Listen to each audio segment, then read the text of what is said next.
Hello, everybody. How are you doing today? Thank you for having us in this show with the attorney Margaret W. Wong, who is an expert in this immigration subject.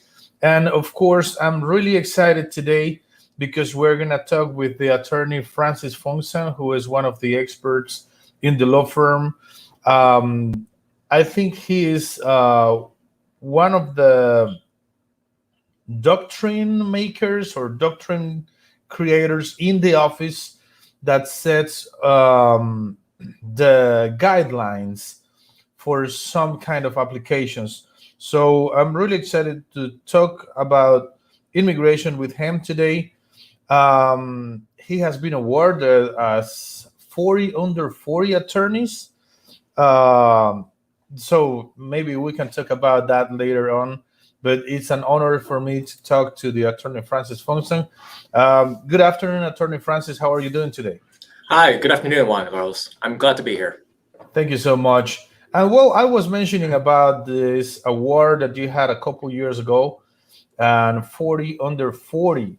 It's for attorneys that are under 40 years old, but also it's a top 40, right? Well, it's not just attorneys. It was anybody who's 40 under 40 in Cleveland, just getting recognition for what they've done and what they've accomplished so far at being at a younger age. Oh, that's really good because you have accomplished a lot for not only the law firm, but you have been representing a lot of things in the city of Cleveland and the surrounding areas. So let's talk about immigration, and thank you so much for having us. If we could start talking about this, this was a subject or a topic that was spoken a lot in the prior government because it may come up the 944 form and then the 864, but now we don't have the 944, but we have the 864. What is the 864 form, and who needs to file it or to fill it out to put it with the application? Well, first of all, we've always had the I-864, and that's the Affidavit of Financial Support. Anytime there is a family-based petition, whether it's a marriage case between spouses, parent filing for child filing for parent, sibling filing for sibling, you always need an I-864 to show that the petitioner can financially support the applicant if necessary, okay? If the petitioner or the sponsor doesn't earn enough money to support the applicant and the household, then you might need to get a joint sponsor, somebody else who's a US citizen or green card holder, to financially support the applicant if necessary, okay? So we've always had this affidavit of financial support requirement. This is different from the I-944, which started last year and which there was a lot of commotion. First we needed it and now we don't need it anymore. The 944 was about public charge to show that the applicant won't be dependent on the government. Now, some people said it didn't make sense to have the I-864 and the I-944, and the government got rid of it because there was a federal court case that said that the proper procedures were not followed to require the I-944. Now, there are discussions now to talk about public charge again to maybe start up a new process or a new form for that, but there's nothing official. Okay, thank you so much, Attorney Francis. And we have a question coming in. And this person says as follows. We weren't deported. We left the United States because of the pandemic. And we were afraid for our families here in Macedonia. So we don't have a criminal record. My question is, my daughters are 8 years old and 5 years old. We lived for 8 years in Chicago, but we came back 7 months ago. in our country. We are out of the United States now, and we went back because our kids do not speak the other language beside English. It is so difficult here. Can you help so we can come back? They are in Macedonia. Okay, so if you were unlawful in the United States for more than 1 year, that means you have a 10-year bar for coming back into the United States if you've already left. Also, if you were deported from the United States, you would also have a bar to come back. Now, there are waivers that you can apply for to forgive the deportation, to forgive all that unlawful time. But you would need a qualifying relative to get the waiver. So first of all, on what basis can you use to come back into the United States? What visas are you eligible for? Are you eligible for the green card? So for example, you can try to apply for a tourist visa or visitor visa. But because you were unlawfully in the United States before, because you were deported, it's going to be very difficult to get that tourist visa. The embassy probably will not approve it. Are you eligible for a green card? Well, is there a US citizen or green card family member who can file a petition for you? Are the kids going to turn 21 who are US citizens who can petition for you? Okay. So first, you have to be eligible to apply for some sort of visa to come back. And number two, you would have to get a waiver of that deportation, of that unlawful presence, to be able to get that visa to come back. Okay, thank you so much, Attorney Francis. Don't forget that the phone number is 216-279-3984. 216-279-3984 is the office of the attorney Margaret W. Wong, who has over 40 years of experience in the immigration world. And also she has several attorneys working with her and more than 60 people working in different offices of the United States. So if you want to contact her, the phone number is 216-279-3984. 216-279-3984, and the offices are located in Atlanta, Chicago, Columbus, Cleveland, Memphis, Minneapolis, Nashville, New York, and Raleigh, North Carolina. And the phone number is 216-279-3984, 216-279-3984. Attorney Francis, this looks like a person who is upset with the immigration system or something.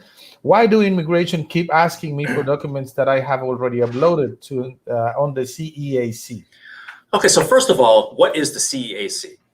If the foreign person is overseas and is applying for the immigrant visa, applying for the green card from overseas, you have to submit your documentation to the State Department National Visa Center, or NVC. And then eventually, you'll be scheduled for an interview at the US Embassy or US Consulate in your country. Now, how do you submit these documents?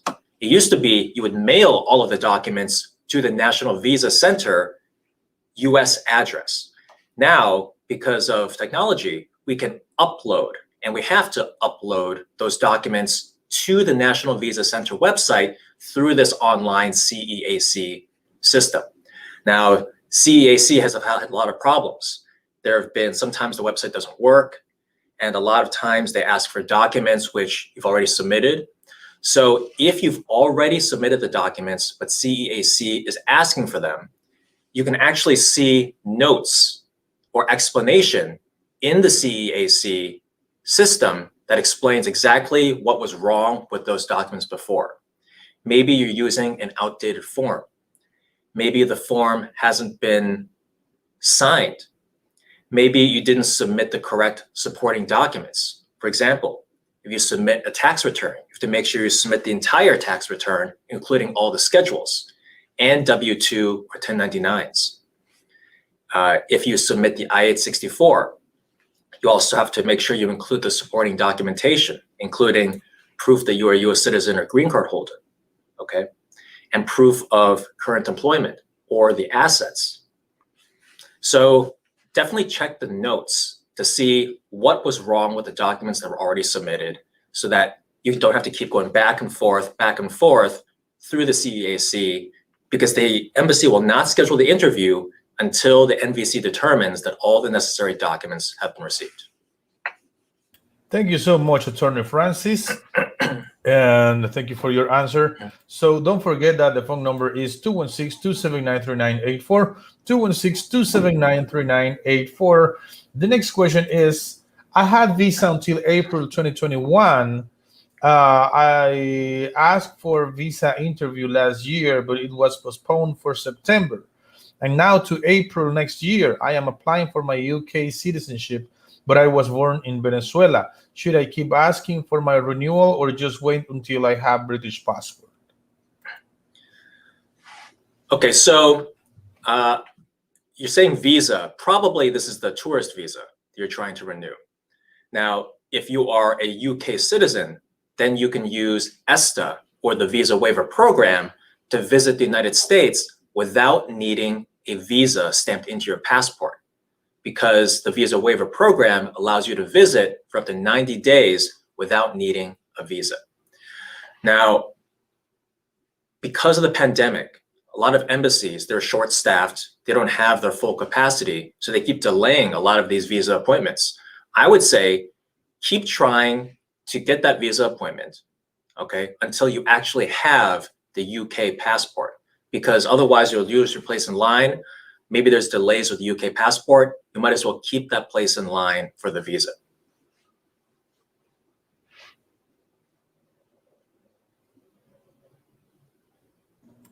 Can you hear me?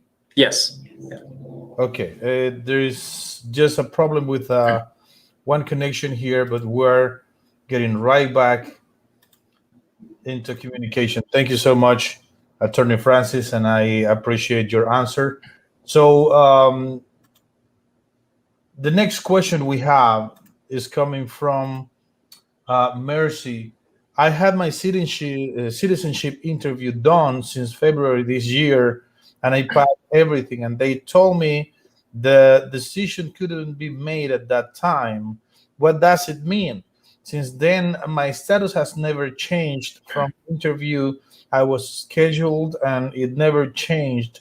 And I have not yet heard anything at all from USCIS. Should I be worried?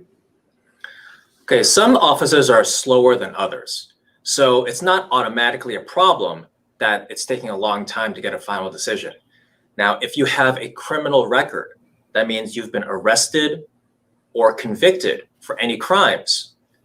The case has to go through a supervisor before the case can be approved and scheduled for the oath ceremony. So if you have some sort of criminal record, or you didn't submit all of the necessary documents, the Immigration Service, the office, could be deciding what it needs or deciding on a final decision. Now, you can check the USCIS website to check the normal processing times for citizenship applications for that local office. If you are past that normal processing time, then you can do an inquiry to ask the local office what's going on. And you can do that through the uscis.gov website. Okay, thank you so much, Attorney Francis. And don't forget, the phone number is 216-279-3984, 216-279-3984. So we have the next question is, my wife came through Mexico. She surrendered in California, and she's passing her quarantine in a detention center. She was told that she will be released on the 17th of September. But I would like to know if she has to go to a court date then, or if she will be receiving any documentation in the address that we gave. I really don't know what we need to do right now.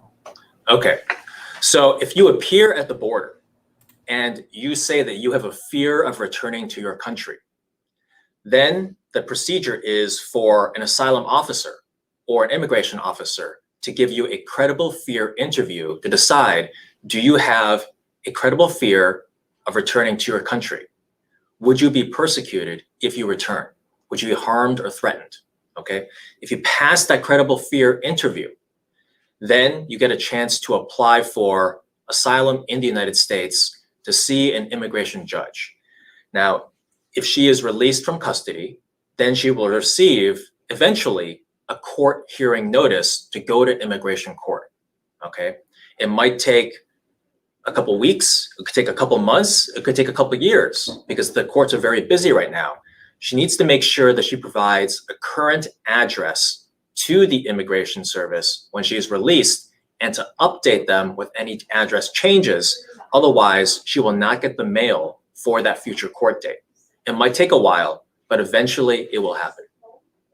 Okay, and I think he's completing the question, saying, will she be able to apply for work permit? Okay, so if she does apply for asylum, okay, then she would have to wait a certain period of time before she can apply for a work permit. The usual period is you have to wait at least 5 months after you apply for asylum. So the question is, will she get a court hearing date within that 5 months? Will the court hearing date take longer than that to schedule? We don't know, but she won't be able to get it right away. First, she has to apply for asylum and then wait that period of time and then apply for the work permit. So what I would recommend is after she is released, she gets any papers that were given to her by the immigration service and then see an immigration attorney to look at those papers, review it, and see what the next step should be for her. Okay, thank you so much, Attorney Francis. So if you have any questions, please give them a call. Give us a call, 216-279-3984, 216-279-3984. Attorney Francis, do we take cases in the detention centers in California? We take cases from anywhere. Now, if she is released from the detention center in California, then she is free to go anywhere in the United States. But like I said, make sure you keep your address updated with the immigration service about where you plan to live so you do get any future mail.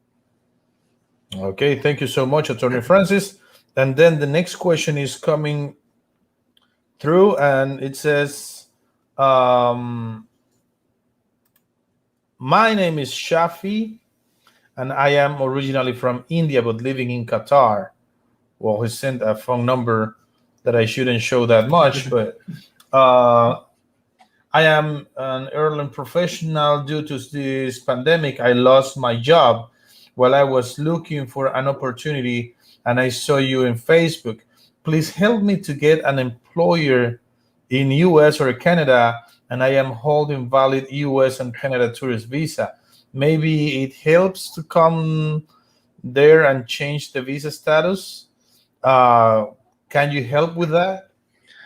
Well, I mean, unfortunately, we can't really help with finding a job for you. We're not an employment agency. We don't do any staffing. We can help with immigration paperwork and the applications, but we can't actually help find the job. Now, it's a really tough time for the airline industry right now, but they are improving. It might be easier for you to find a job if you come to the United States and submit applications or go to interviews here. Now, when you come as a tourist visa, you cannot work in the United States while you are here, but you can go to meetings, you can go to interviews, you just cannot work. So it might be easier to find a job if you're here and actually talk to some employers and see if maybe they're willing to file a petition for you or a visa application for you. I would suggest, if possible, maybe come to the United States and spend a little bit of time here talking to potential employers just to see what can be done. Okay, thank you so much, Attorney Francis. And yeah, this is a very interesting question.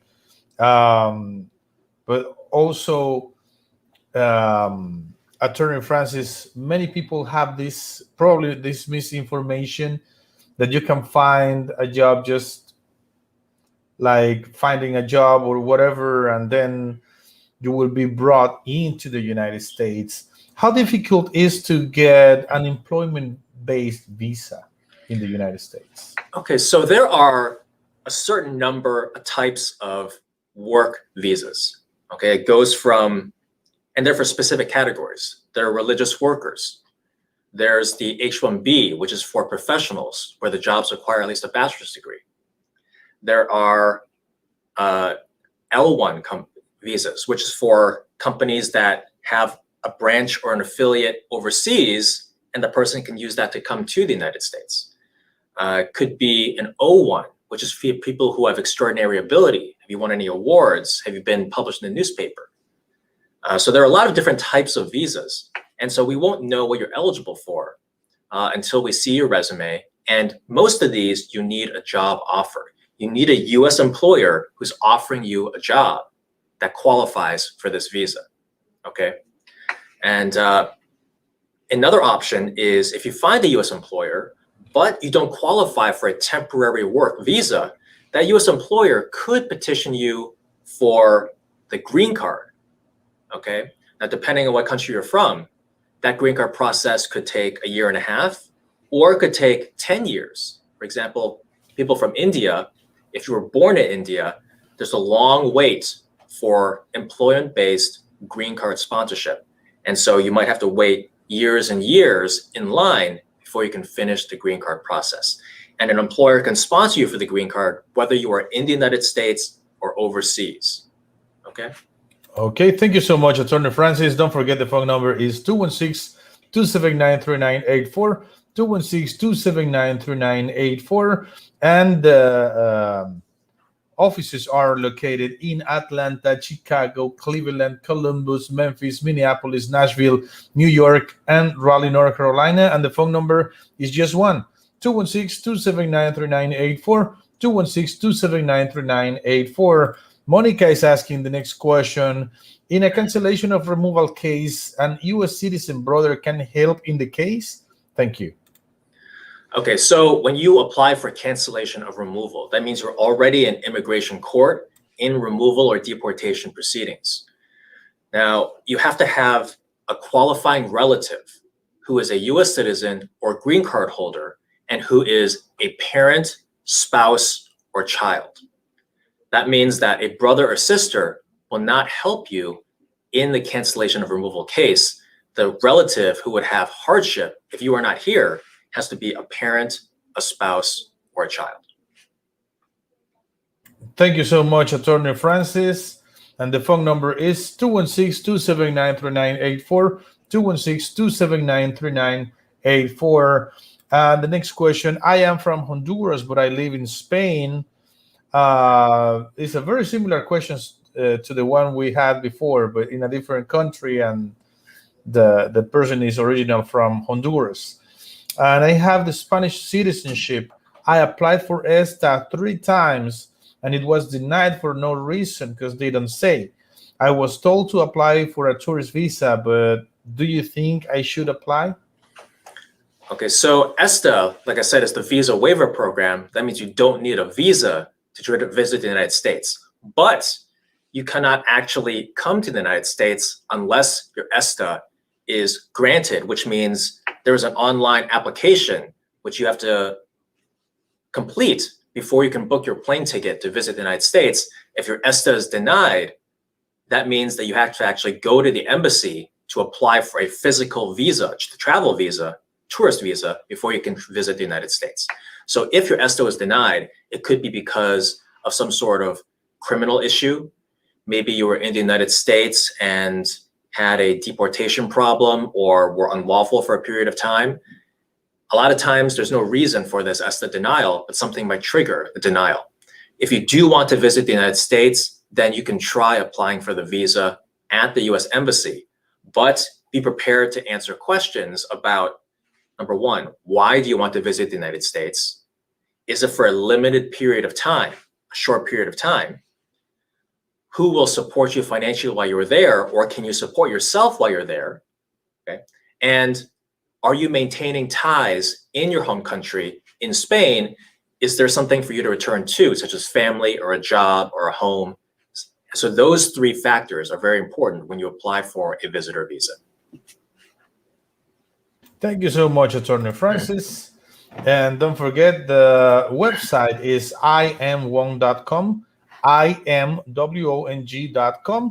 and more information, 216-279-3984. I also would like to suggest for everyone to visit our YouTube channel or to visit our podcast pages. It could be Anchor or Google Podcast, Apple Podcast. It could be the YouTube channel, Margaret W. Wong and Associates. And we have several informative videos that you may like to watch, because they will be really, really useful for you and your family and your immigration needs. The next question says, I have an asylum pending. I came on 2019. My daughter was born here, but she has Down syndrome. Her dad was deported, but he came back. If I get my asylum granted, can he benefit from it? Yes. If your asylum is granted, then you can file an I-730 petition for spouses or children that you had when you applied for asylum. Okay, so if you two were married before you applied for asylum, then you can file this I-730 petition for your husband within the 2-year period after your asylum is approved. Now, even though he was deported, even though he came back, you can still file the I-730 for him. But at some point after the I-730 is approved and your husband also now has asylum approved, he may want to try to reopen that deportation case so that he doesn't have any other issues with that deportation case. Okay, and this person asks this question, what if I got married while I was waiting for my interview? Well, so that's a little more difficult question. If I would think that as long as you were married, before your interview, you can add your husband to the asylum case. Okay? So I would update the asylum application to add your husband. And then you should still be able to file the I-730 for him after your asylum is approved. Okay, thank you so much. Okay, very interesting situation, Attorney Francis, and thank you so much. So our time is almost done, Attorney Francis, but there are several things that we would like to know about the employment-based visas. How difficult are they right now? And if I am a specialist, because we have a question here, this person is from Colombia, and he's a kitchen designer. I have been working on this for 15 years, but I have no title. I didn't go to school for this. I have just been doing this for 15 years. I have a bachelor's degree, is an engineer degree, but it has nothing to do with the kitchen designing. Could it help if I have a company in the United States that want to apply for me? Yes. Like I said, there are two types of immigration. One is the temporary visas, how to come here temporarily. And the other side is permanent, how to get the green card, stay here permanently. Now, the first question, are you eligible for any kind of temporary work visa? Okay. Designer. It's possible that some design positions do require a bachelor's degree to perform the job. And that would, so maybe you're eligible for the H-1B. Now, H-1Bs are for jobs that require at least a bachelor's degree related to that field. And so there are a limited number of H-1Bs that can be approved each year. So you would have to go through a lottery process, which is held every March. So I would talk to an immigration attorney to see if H-1B is a possible option. Now, if you are not selected in the lottery or you're not eligible for H-1B, then we look at the permanent side. A U.S. employer, like we spoke about before, can sponsor a foreign worker for the green card, even if the foreign worker is overseas and not in the United States or not working for the employer yet. So think about like a chef who's overseas. A restaurant in the United States wants to petition for that chef to come work for him. And so the employer can do the green card process, finish it, and eventually the interview will be scheduled at the US Embassy in the chef's home country. The chef goes to the interview, gets the visa approved, comes to the United States, and then starts working for that US sponsor with the green card. Okay, similar situation here. If you're not eligible for a temporary work visa, then the US employer can start the green card process to sponsor you for the green card. You do the paperwork, you go to the interview, get the immigrant visa, come to the United States, and start working for that employer with the green card. Okay, perfect. Very interesting question and very interesting answer. Thank you so much, Attorney Francis, for your time today. We are going to see you probably next week. I think we have the next podcast is coming with you. So thank you so much for having us, and have a good weekend. It's almost the weekend already. All right. All right. Nice to see you. You're welcome. Thank you, Juan Carlos. Thank you. And for everybody who has been connected or who has joined us today, thank you so much. Don't forget that the attorney Margaret W. Wong, she doesn't work alone. She works with an amazing team of over 60 people and more than 10 attorneys or 12, 14 attorneys that are working daily with her. So if you need information, if you need advice in your city or anywhere in the United States, the phone number that you can call is 216-279-3984, 216-279-3984, and she will be happy to help your immigration needs. And attorneys like Mr. Francis Fong Sang, like Ms. Margaret W. Wong, and other several attorneys are waiting for you to call and start helping you in your immigration needs. So thank you so much. Have a good weekend.